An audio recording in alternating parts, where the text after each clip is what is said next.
नमस्कार. श्री स्वामी समर्थ महाराज की जय.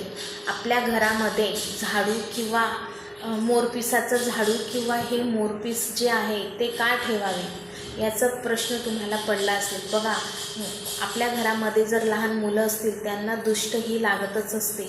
मग मोरपिसाने जर त्या आपल्या बाळाची किंवा माणसाची बाईची दुष्ट काढली तर ती दुष्ट तर लगेच निघतेच, पण नकारात्मक ऊर्जासुद्धा मनातून निघून जाते आणि आपले मन हे शांत होते. तसेच अशुभ शक्ती जी आहे त्या अशुभ शक्तींचा त्रास हा होत नाही. बघा, मोर जेव्हा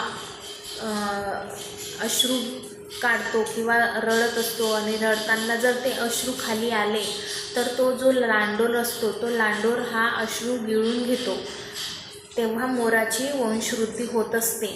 ही अत्यंत पवित्र अशी गोष्ट आहे.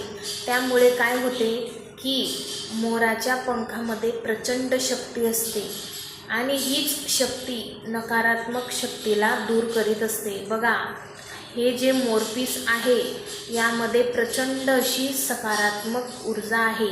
ही जर आपण आपल्या घरात हे मोरपीस आणले, देवघरात लावले किंवा आपल्या घरात कुठेही लावले किंवा स्वामींच्या केंद्रामधून याचा मोरपिसाचा झाडू मिळतो, तो झाडू जर आपण आणून त्या झाडूने दुष्ट काढले तर आपल्यामधील नकारात्मक ऊर्जा ही दूर होते आणि सकारात्मकता आपल्यामध्ये येत असते. आपल्या मनामध्ये चांगले चांगले विचार येत असतात, नकारात्मकता ही येत नाही. म्हणून आपले जे काही घरातील निगेटिव्हिटी आहे ती दूर होऊन पॉझिटिव्हिटी येत असते.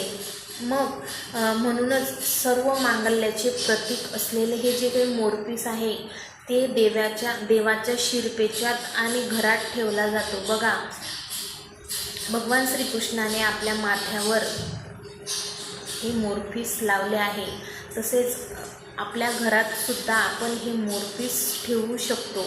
मग मोरपिसामध्ये असलेला हा जो काही डोळ्याचा भाग आहे, बघा, हा जो डोळ्याचा भाग आहे त्यामध्ये प्रचंड अशी शक्ती आहे आणि ती शक्ती काय करते तर नकारात्मक ऊर्जा ही दूर करीत असते. ज्या लहरी असतात त्या लहरी नकारात्मकता दूर करते आणि सकारात्मकता आपल्या शरीरामध्ये आणते.